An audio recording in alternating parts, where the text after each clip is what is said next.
Okay, tonight we will look at the night visions of Zechariah. As I told you last week, this occupies a big chunk of the book, but we need to look at them together. What we will also do is highlight the relationship between this particular section of the book with Revelation. As you can see, people have often ignored the connections, but they are not only numerous, they are quite high impact parallels. Visions 1 and 8, if you remember that, the common theme is to do with horses. Visions 2 and 7, which parallel each other, one is horns and one is woman. You'll see the relationship later. Visions 3 and 6 is about Jerusalem. Actually, both are about Jerusalem, 3 and 6, but in different ways. And then in the center of this concentric pattern, you have 4 and 5. 4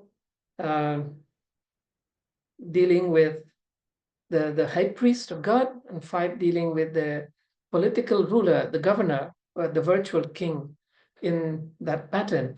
Remember, this is Zechariah. They had just come back, the exiles, and they are rebuilding the nation. Of course, this pattern existed in ancient Israel all the way back to the time of Samuel. Some people would push it further because even Moses, there was a high priest.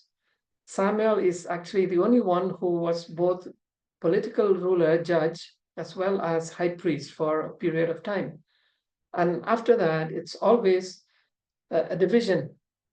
It's not a separation of church and state the way we think, but there was always a priest representing God and a king representing the people. And those two stood in equal position in relationship to both the people and to God.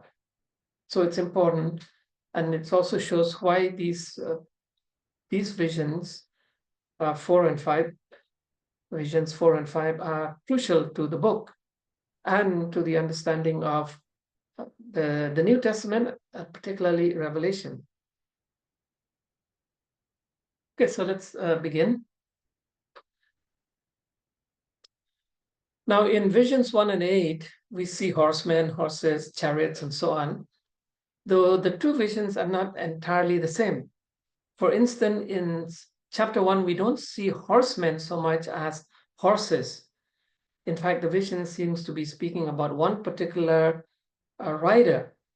It describes 4 different kinds of horses, but 2 of them are around the color red. So you don't have 4 red horses or 4 groups of red horses.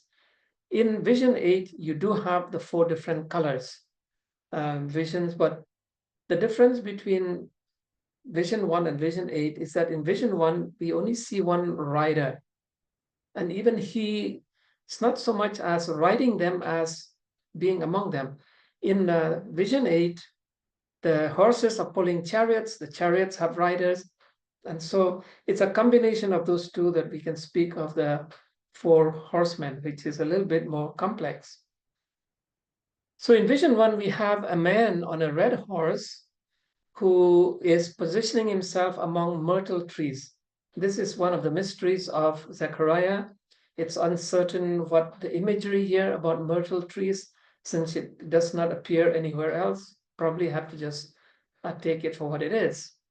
Now, the horses were described in primarily 3 colors. They were red, bright red, and white. So only 3 kinds of horses. The Hebrew is a little vague between the red and the bright red. Some Bible versions try to put them as different colors, but this is probably closer.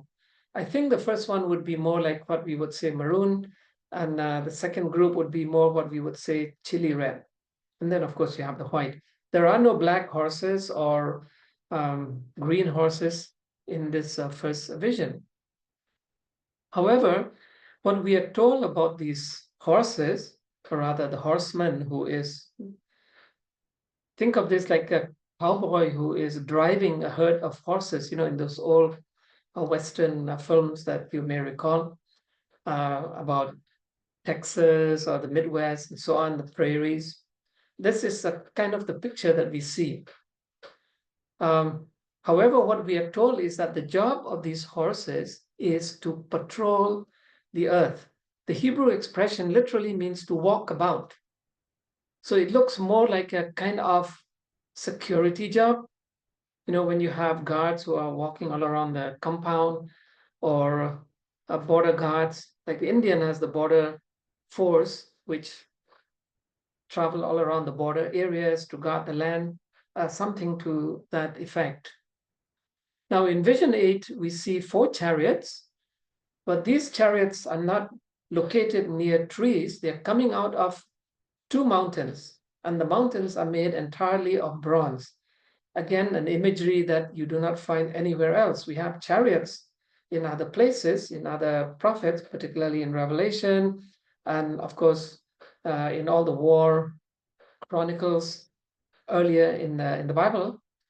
But this idea of 2 mountains does appear everywhere else, but mountains of bronze do not even in Revelation.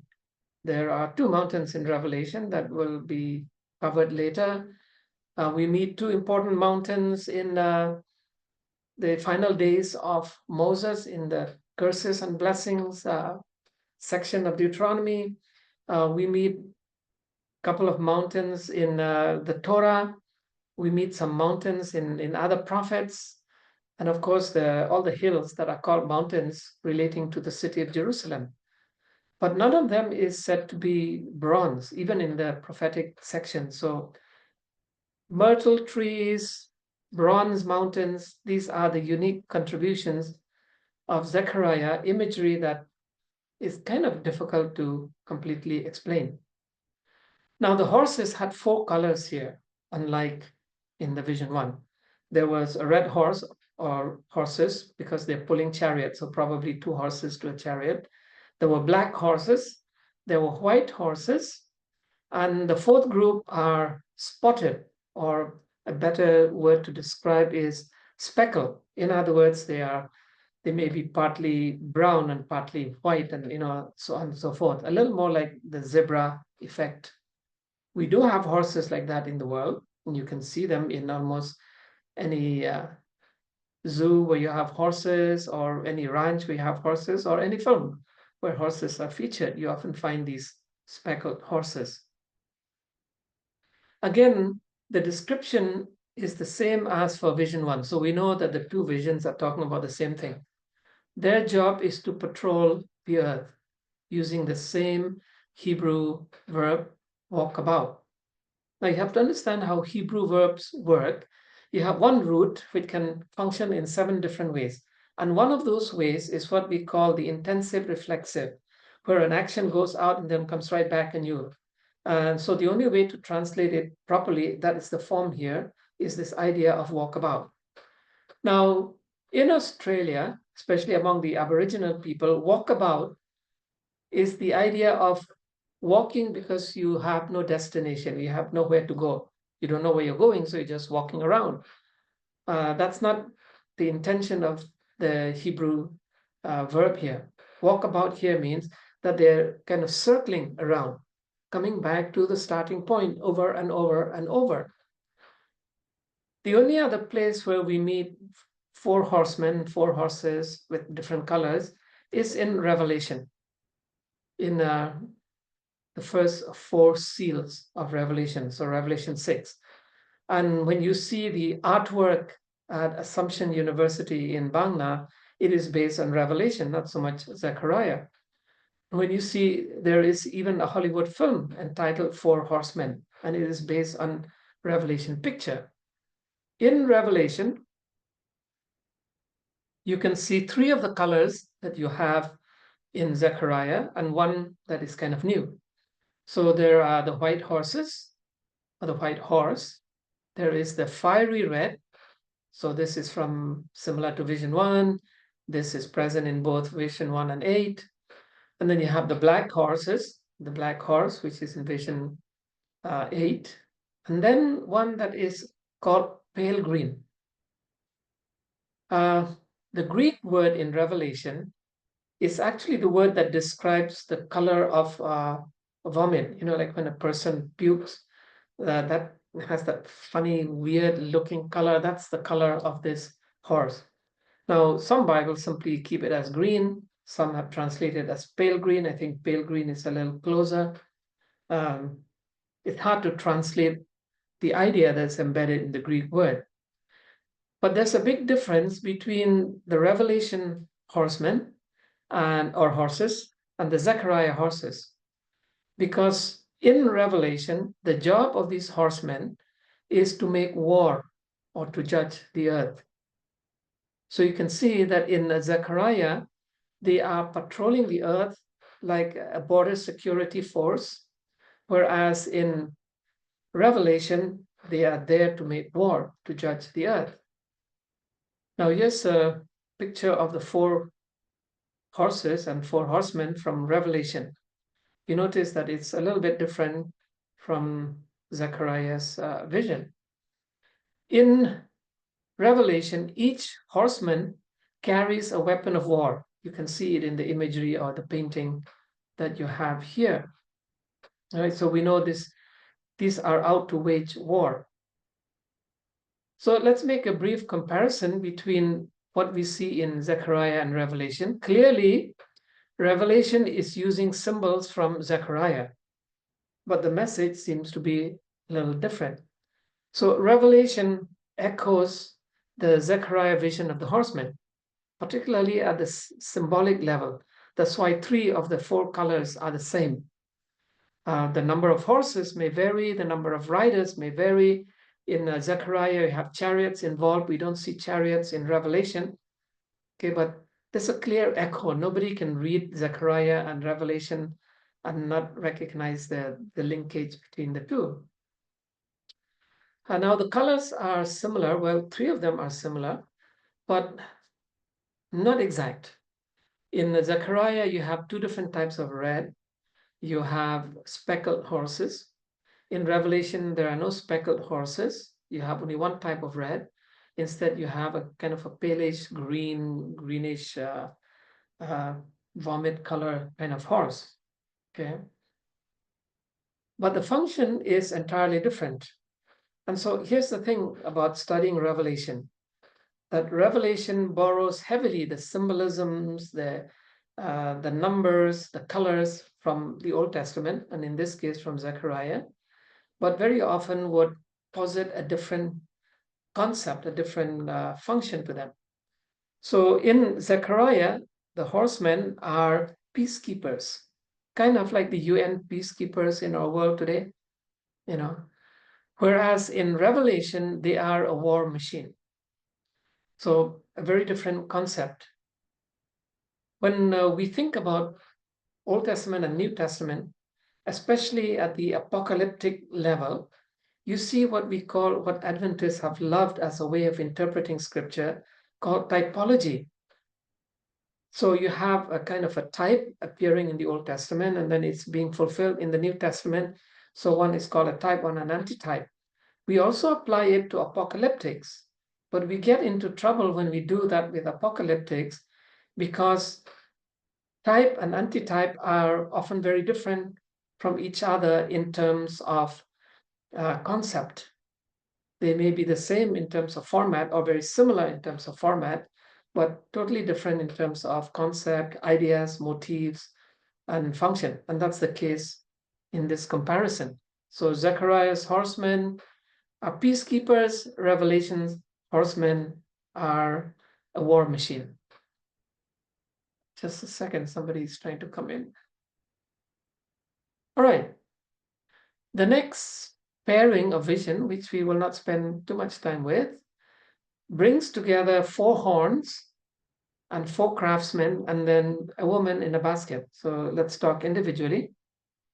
So in vision 2, we learn that there are 4 horns and that these horns were responsible for the diaspora of Judah and Israel.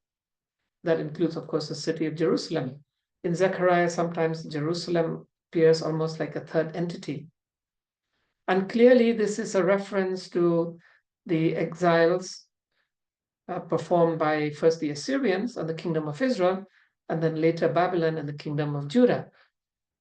And this prophecy has parallels in both Daniel, who's an earlier prophet during the exile period, and then Revelation, particularly with the symbolisms of the horn, as you can see in that little picture. Now, horns represent several different things in the Bible.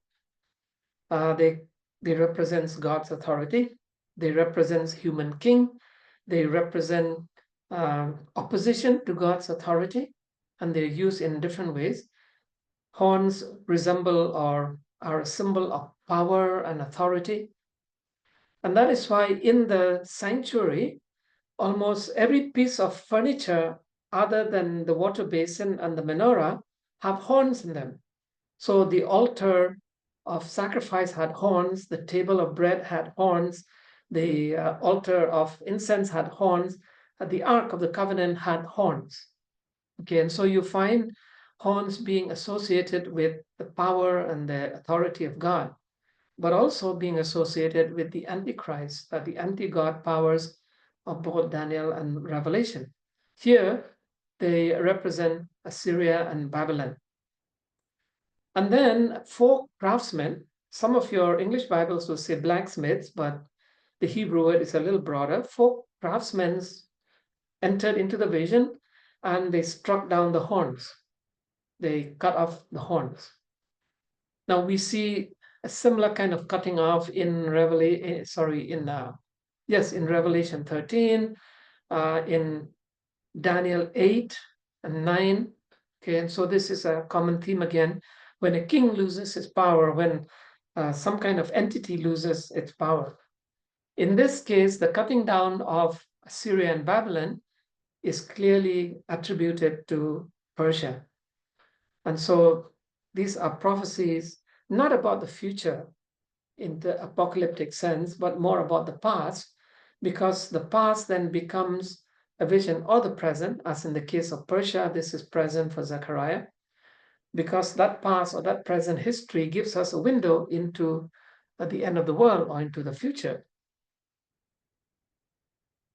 The idea here seems to be that any kingdom or power that God permits to be the tool of judgment against his people will ultimately be cut down. Now, there is an echo here from Isaiah, because Persia is seen as the Redeemer, the Messiah of the Jews. He's the one who defeated Babylon and then permitted the Jews to return home. Okay, and so Zechariah and Isaiah stand on the same page with regards to that ongoing historical development. Now, Vision 7 is a little different. It talks about a woman who is carried in a basket by 2 winged women, or maybe female angels, I don't know, but the Hebrew word is women, 2 women with wings. The only time you find women with wings, in Revelation 12, you have a woman who flies off, but she's not described as having wings. They are carried to Shinar, which is Babylon. And this clearly reflects the exile. And the picture here is a picture of judgment, the removal of wickedness, as we've already seen in other prophets, particularly Amos recently, that the sins of Judah were finally cured by the exile event, the captivity being in Shinar. Now, why is Shinar mentioned here? Why not just say Babylon? Well, here is the thing. When the descendants of Noah were told by God that they should spread through all the world, they decided to disobey God. They say, no, we will live together in one place. And they chose this region called the Shinar. By the way, the Shinar is modern-day Iraq, the land between the 2 great rivers of Tigris and Euphrates.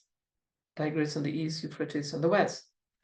The Assyrian, Babylon, Sumerian civilization, Babylonian, Neo-Babylonian empires, all were built in Shinar.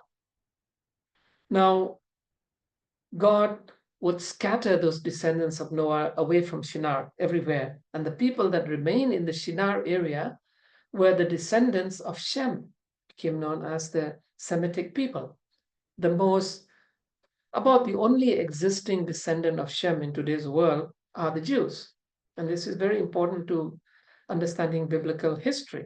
We have a lot of descendants of Ham and Japheth in existence, but not a lot of Shem's existence, people existing in today's world. Some of the Arabs could be considered Semites, but there have been some crisscrossing of civilizations through history. So there's a little bit of mix that takes place with migrations. When God chose a man to begin the journey of faith, to be called the father of faith, he brought him out of Shinar to the land of promise, to Canaan. When God's people proved unfaithful in the land of promise, then he sent them back into Shinar to wake them up so that they would have a second journey of faith back into the land of promise. And Amos had that great prophecy that once they have been replanted in the land, they will never be uprooted again. Now, we know history is a little bit more complex, but that's the general pattern. And so Shinar plays a major role in this salvation movement. Disobedience against God led them to Shinar, a man of faith brought out of Shinar. Sin against God and apostasy led them back to Shinar. And once they had repented and truly changed, God brought them back out of Shinar. So there's that back and forth. And maybe this is why Zechariah referred to that land by the Old Testament Genesis name, not by the current name of his period, which was Babylon. And so we see here the echoes of the exile, but the exile is not just a random event of history. It is part of this movement of God, back and forth between Shinar. Now, the most important city in Shinar historically is Babylon, which incidentally was built by Nimrod, who was a descendant of Ham, the cursed lineage of Noah. And that city would serve as the antithesis of God's city, Jerusalem, from Genesis all the way down to Revelation. And so Jerusalem and the land of Israel represents the kingdom of God. Shinar and the city of Babylon represents the opposition to God. And this is why the last call in the book of Revelation is this: come out of Babylon, my people. So God's people are always toggling back and forth between the land of promise and the land of Shinar. And only when that movement stops, then the end of the world can come and the purging of the planet can take place. So it's an interesting imagery here. In Revelation 17, we have the imagery of a sinful woman who incidentally is called Babylon. So this one is sent to Shinar, that one is called Babylon, who represents the sinful humanity in contrast to the righteous or the celestial woman in Revelation 12. The next two visions talk about a surveyor and a flying scroll. Vision 3 says that a surveyor was sent by God with a measuring tape to measure the city of Jerusalem. And the reason for measuring the city of Jerusalem is to establish its boundaries, because God is going to come and live again in that city. For Zechariah, this would have been a contemporaneous reality, but his writing is apocalyptic, so it clearly has something very much in the future as well. Now, in Revelation 11, we meet a similar prophecy where the angel of God or the man from God is given a measuring tape, similar, but this time to measure only the temple, not the whole city. And in fact, Revelation 11 says that even the outer court is not measured because it is trampled by sinners.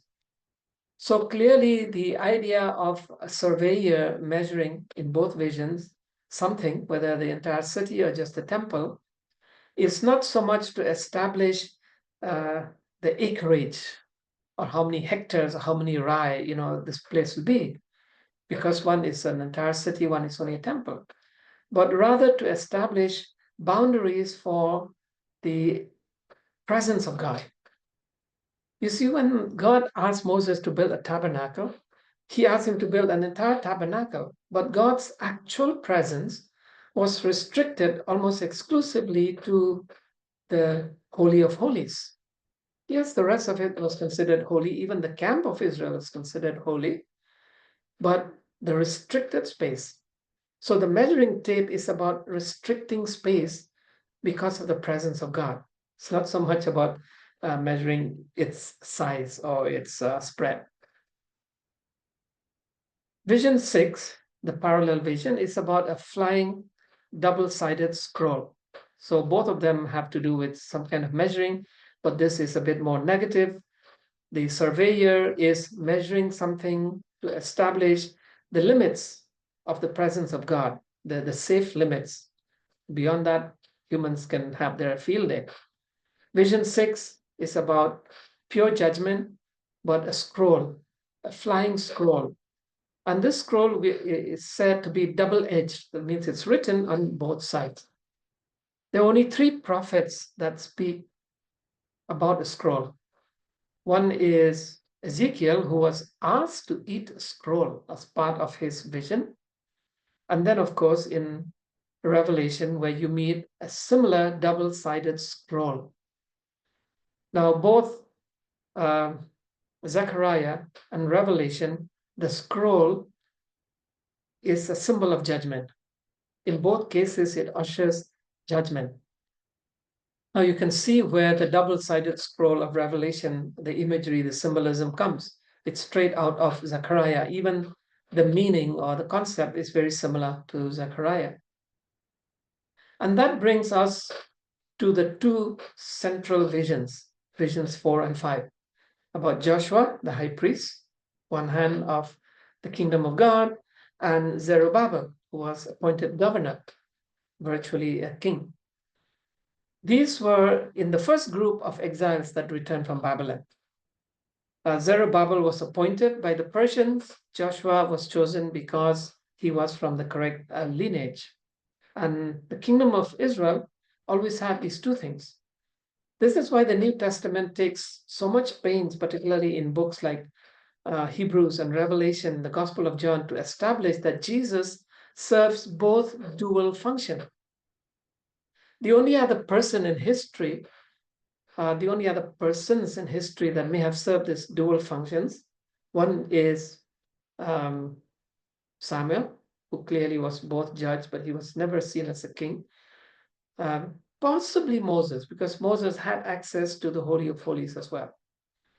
But the New Testament compares this dual positioning of Christ to a Genesis figure, all the way back to Genesis 14, a man that Abraham met and paid homage to.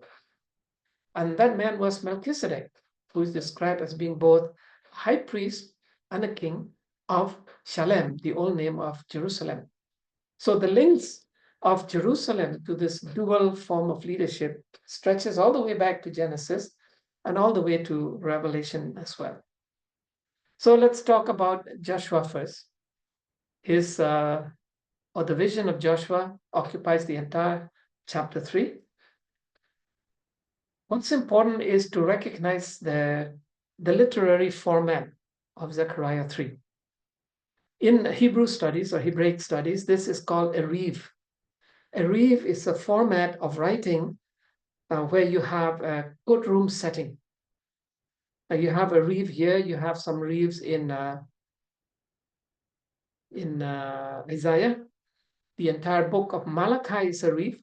You know, many people who quote Malachi, particularly with the tithes and offerings, completely miss the point. It is part of a courtroom debate that takes place. And so you have to understand or reinterpret the tithes and offering statement a little differently, because this is part of what happens in a courtroom. You have reeve shorter scenes in Daniel, in Jeremiah, in some of the other prophets, Micah a little bit. But this is a very prominent one where an entire chapter is based on a reeve. Another book that is based on this literary genre is the book of Job. And that is why if we don't understand that this is actually a courtroom scene, we will not understand what's happening in the book of Job. it's very similar to what's happening here as well.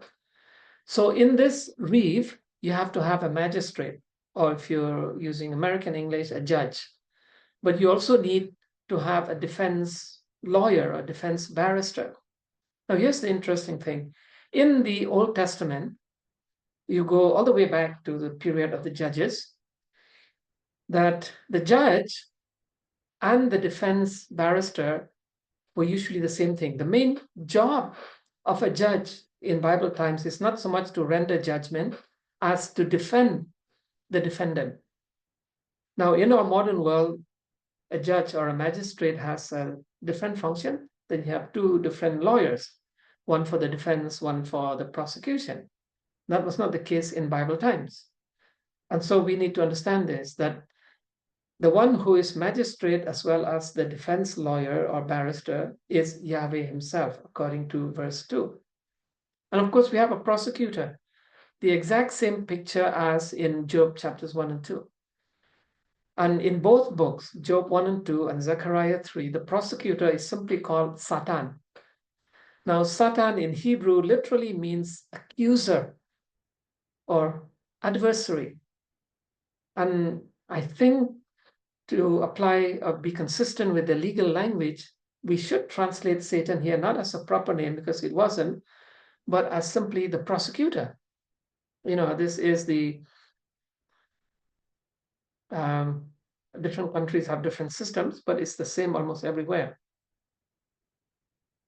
This is the guy who's bringing the case against somebody. And the defendant here is Joshua.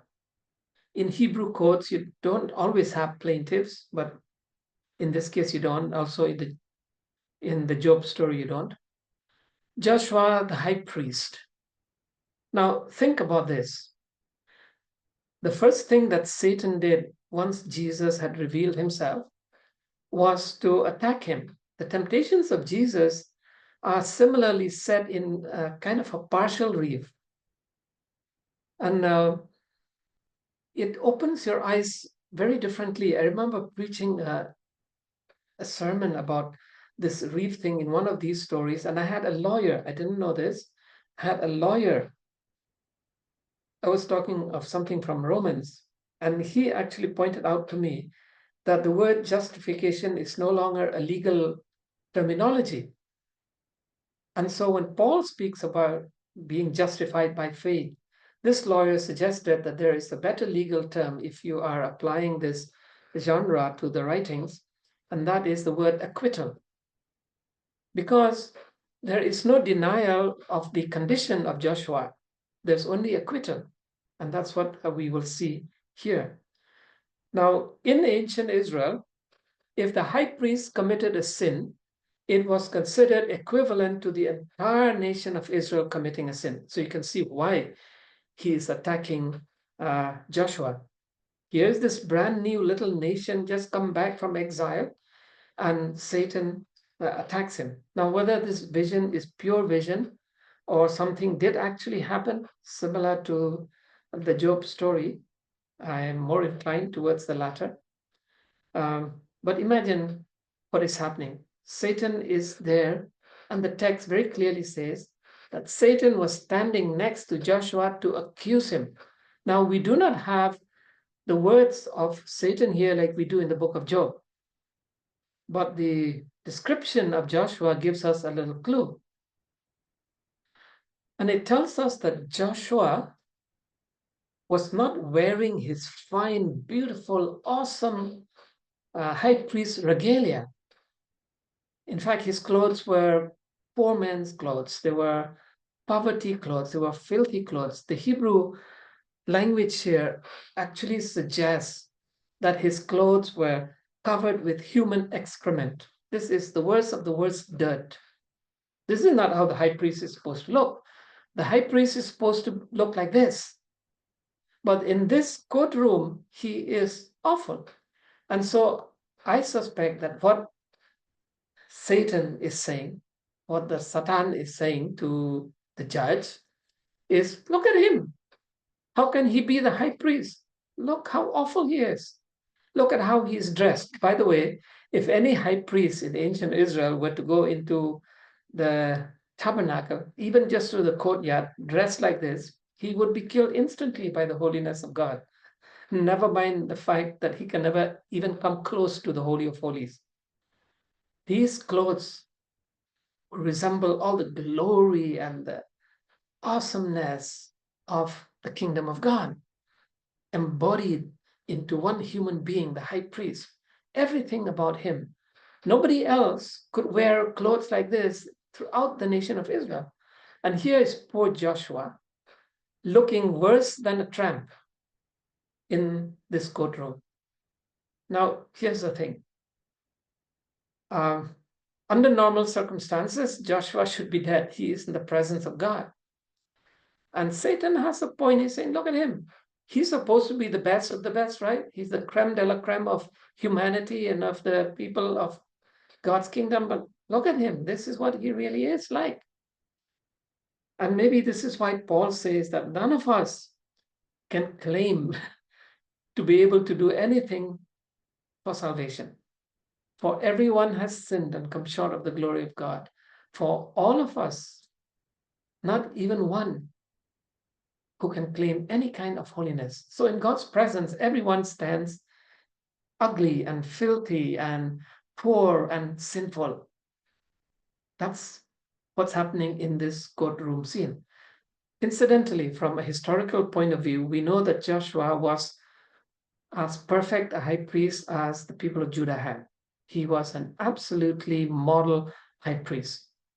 And maybe that's why Satan attacked him, because this guy would undo every argument that Satan would bring about humanity standing before God. So what happens? Here's what happened. We have a decision from the court, meaning from the magistrate or the judge. And the decision is this: Satan or prosecutor, your case is dismissed. The words are recorded. The Lord rebuke you, O Satan. The Lord who has chosen Jerusalem. Now he's not talking about Joshua the high priest alone, but Joshua embodies that nation in himself, because the high priest embodied the entire nation and his body with that special breastplate with 12 stones. The Lord who has chosen Jerusalem rebuke you. You see, salvation exists not because of what we do, not because of what we can earn, not because of what we deserve, but because of God's choice. God says, I want to save you. And then a rhetorical question from the judge: is not this man a brand plucked from fire? Think of the beauty of this statement. God says, I have pulled him out of the fire. I have chosen him. You have no claims on him. You can say, you can troll him all you want, but you have absolutely no claim on him. But then the judge goes a step further. He declares the innocence of Joshua. The acquittal comes in. Look, I have taken your guilt and your sin away from you. I will clothe you in festal apparel. This language is used by Paul to describe salvation. It's used by Jesus in the parables about salvation, particularly those banquet parables, that God will give clothes to his people, and the clothes represent the redeemed. You see, God doesn't just choose us, he covers us up. The word atonement in Hebrew means both removal and covering. And so he covers him up with not just any clothes, but festal clothes. It's almost as if he removes his upper clothing and put back these beautiful high priest garments on Joshua. And with that comes the charge of the judge to Joshua. If you will walk in my ways and keep my requirements, then you shall rule my house and have charge of my courts. Courts here is not referring to some courts of law, but to the tabernacle or the temple. And I will give you the right of access among those who are standing here. By that, the ones who are in that courtroom, who are sitting beside the judge. Think of this like the ICC or the ICJ, where you have a whole bunch of judges sitting on that long table, and you have the chairperson in the middle, okay? And you have the two protagonists presenting their cases. God says, I've chosen you, I've changed your condition, now I'm going to give you a place among these, elevating him to the high position that Joshua and what he represents is intended to have. What about Zerubbabel? We need to look at him before we make a comparison to Revelation. In Zechariah 4, we see a golden lampstand. The Hebrew word here is menorah, the same word as in Leviticus, so we can imagine it's actual menorah.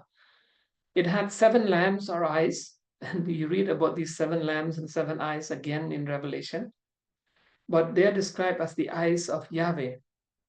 Then besides the lamp, there are these 2 olive trees, and the olive trees are connected with pipes to the menorah, and oil is flowing from the olive trees through the pipes into the menorah to light up the lamps. And they are described as the anointed ones who stand beside Yahweh. And we see this language being applied in Revelation as well. Now, Zerubbabel is described as the man being presented here. He is the beneficiary of this oil and this lamp and this lighting that comes. Remember, Zerubbabel is the virtual king, the governor of this new kingdom of Judah. Unlike Joshua before him in the previous chapter, Zerubbabel is also given a commissioning by God, or rather he is told by God how he will succeed. Now, both of these were excellent leaders. As far as we can tell from historical records, Bible and otherwise, Zerubbabel was an exceptional governor. So here were 2 men that were chosen to lead the formation of this new kingdom of Judah, and they were extraordinary men. You all know the verse, but often reading it without the context. This is God telling Zerubbabel the secret of his success, that the light of his menorah will never go out because he's got the 2 anointed ones of God supplying him with the oil and the energy. So Zerubbabel, not by might, nor by power, but by my spirit. And then he's also told that he will complete the rebuilding of the temple. A temple was rebuilt during the tenure of this Zerubbabel. When Nehemiah came, the temple had been rebuilt. So Nehemiah got the walls rebuilt as well. In Haggai, we will look at next, he also struggled with this question of rebuilding the temple. It came with challenges. The people were few in number. They had a lot of local enemies who had settled in the land during the time they were in Babylon. And they were not happy to see the Jews return to their homeland. That situation has never changed in history. As we say, history repeats itself. We see it being played out today in a global theater. Okay. And Zerubbabel and his workers succeeded in completing not the same size temple as Solomon's, a much smaller one, but completed a full temple for them to worship in. Now, this section of Zechariah had a huge impact on Revelation, as we will see. In Revelation 2, you read about Satan 5 times. This is the most that Satan is mentioned in any book in the Bible. 5 times he's mentioned in chapters 2 and 3, which deal with, by the way, the 7 churches. The churches are described as being poor but rich, kind of like Joshua. They will receive a crown of life, authority like Joshua and Zerubbabel had. God's fire is mentioned, the menorah there, and also in Revelation. They are declared victorious, just like Joshua and Zerubbabel are declared victorious. They will receive authority from God to rule the world. Joshua and Zerubbabel receive authority from God to rule as well. These are pictures about the church, all derived from the book of Zechariah. In chapter 3 of Revelation, we read about the sevenfold Spirit of God, which comes from Zechariah chapter 4. We read about the white garments replacing the soiled ones. That imagery of new clothes being given to Joshua also happens to the redeemed. They will be announced as belonging to Christ. This would ring that thought where Christ says, "This is a brand I have plucked from the fire. He is mine." And in Revelation, Christ says that the redeemed belong to him. They are his. They will be victorious, like Joshua and Zerubbabel were victorious. They will be pillars in God's temple. Joshua worked the temple. Zerubbabel built the temple. Okay. They will sit on Christ's throne. Joshua is promised a seat among those who sit around or near God's throne. In Revelations 4 and 5, we have further visions about the redeemed in the presence of God. We meet the 24 elders who sit on 24 thrones. They wore white garments with gold crowns. The only person that had a white garment and a gold crown was the high priest. 24, not just priests, but 24 high priests sitting around the throne of God. There are 7 torches, sevenfold Spirit, again are mentioned, like we meet in Zechariah 4 and so on, and Zechariah 3 as well. Angels are mentioned. You see the presence of angels being implied in Zechariah 3, the Joshua vision. The 24 elders worship God. See, the high priest, his main job is to lead the worship of God on the special days of worship. Well, I inserted this here because of the translation problems. Most older English Bibles translated the Greek word kithara as lyre, as harp, but it's actually a lyre. It's the instrument you see in front of you. It's the great grandfather of the modern guitar. And the English word guitar comes from this Greek word kithara. As I like to tell theology students when I still teaching full-time is, forget about piano and harp and other things. You must learn to play guitar because that's what you will play in heaven. These instruments were fairly mobile. They were relatively small. Okay. You can see that eventually, instead of the 2 necks that you have in the picture, you would have just 1 neck across. And this is the basic guitar. Sound box here with a bridge over here, and then the strings running up here, and then the tuning pegs are up here.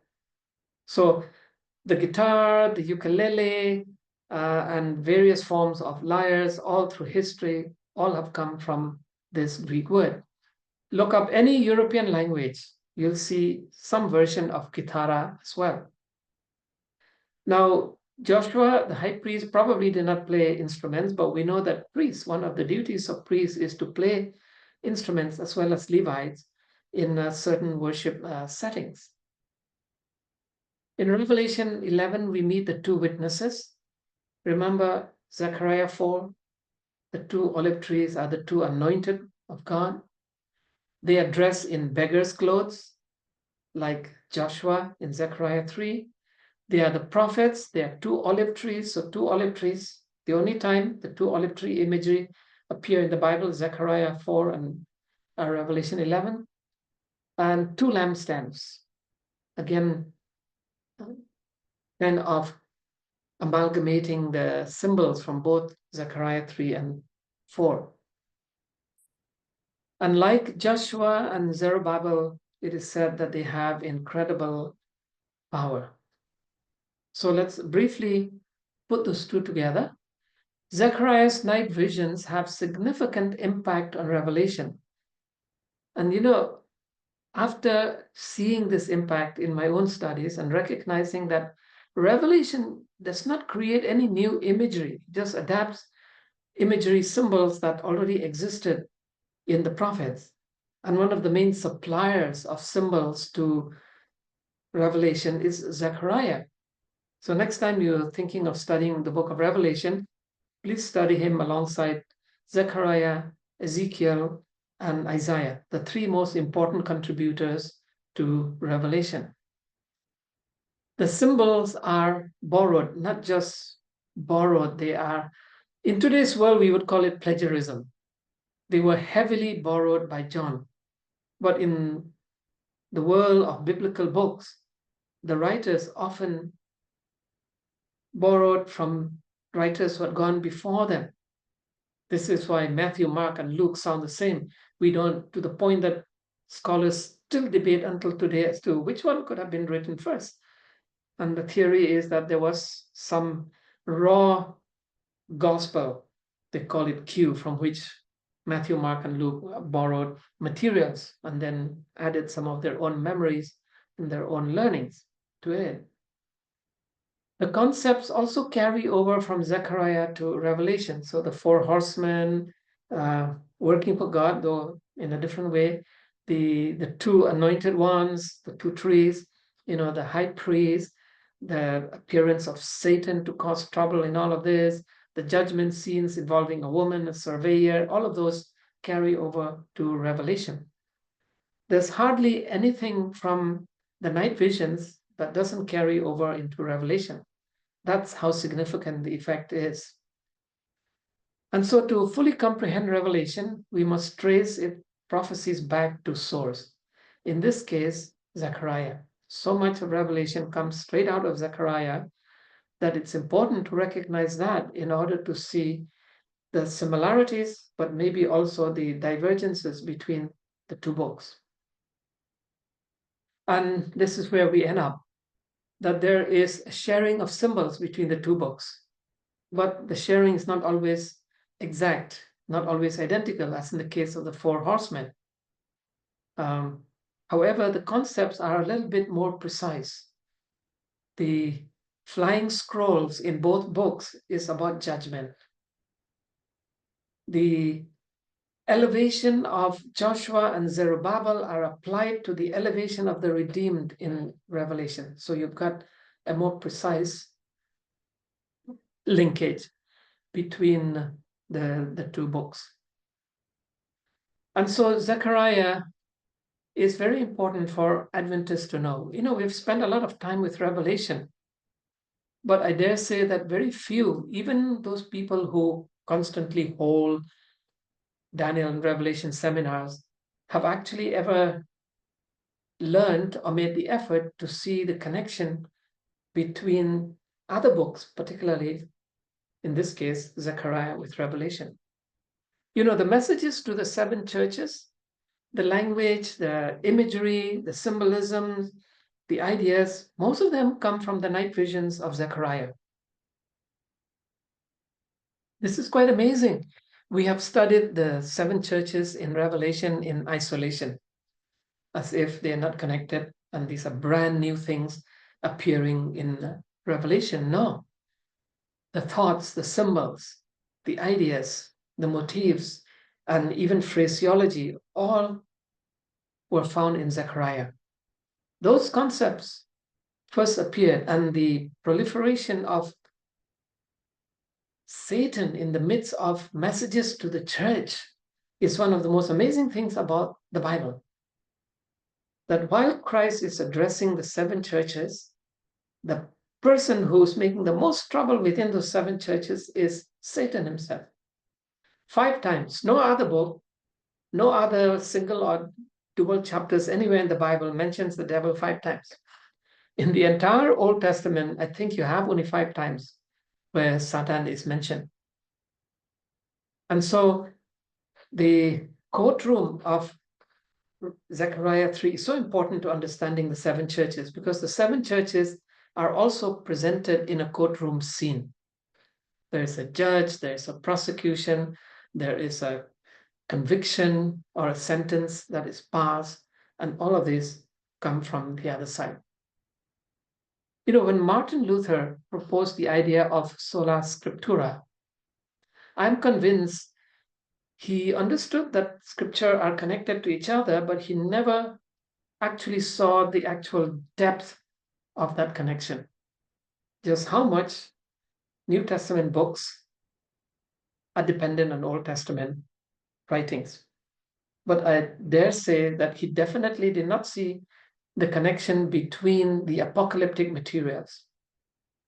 And so here you have the most apocalyptic book in the Old Testament, Zechariah, and the one apocalyptic book in the New Testament, and the two could easily be mistaken for each other because there's so much that is carried across from one to the other. Or John could be mistaken as simply rehashing Zechariah. And so I urge you, if you're going to really comprehend apocalyptic prophecies, you need to study these two books together. They have much more in common than Daniel ever has with Revelation.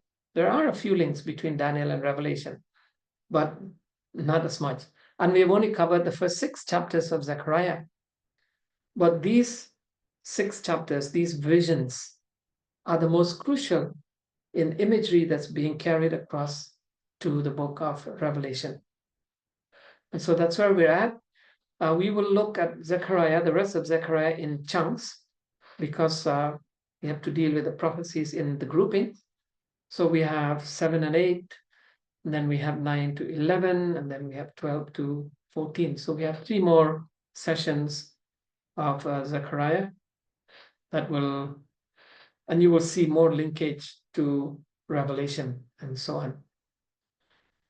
I think the message for us is this, that as God looked down through history, as far back as Zechariah, or even before that, he left imprints of his plans, of his intentions in every book, more in some books like Zechariah. So much so that by the time John appeared to give the final vision about the end of the world, he saw these links. He brought them forward to tell us that his message was not a novelty, but rather a fulfillment of something God had already spoken in the past. Maybe that is why our future is guaranteed by what God has done previously and what he continues to do with us now. We don't know what the future holds. We don't know what will happen if the war in Gaza doesn't actually end up in a ceasefire. If the conspiracy idea that Israel had a hand in the helicopter crash that killed the president of Iran, if that should gain traction anywhere at any time, who knows what can happen. The protests in America in university campuses, it's not dying down. 3 European countries have just voted to approve a Palestinian state that does not exist. This is amazing. Norway, Iceland, and Spain. And as we saw in the Ezekiel studies, that it is Christian and Muslim nations that will launch a hyper alliance, a final war against Israel, according to Ezekiel. And then we see that again in Amos, and we will see it again here in Zechariah. So there is a final battle of humankind. Whether we think Israel in an actual physical sense, the natural descendants of Abraham, or in a spiritualized sense, the way most Adventists like to think, it really does not matter. Because Satan's work, as clearly seen in the courtroom view of Joshua's trial, Satan's endgame is always the destruction of God's kingdom. And he does that by targeting the leaders of God's kingdom here on earth. He can't get his hand at God. So he targets Job, he targets Moses, he targets Joshua, he targets Jesus, he targets Paul, and he will target you and me.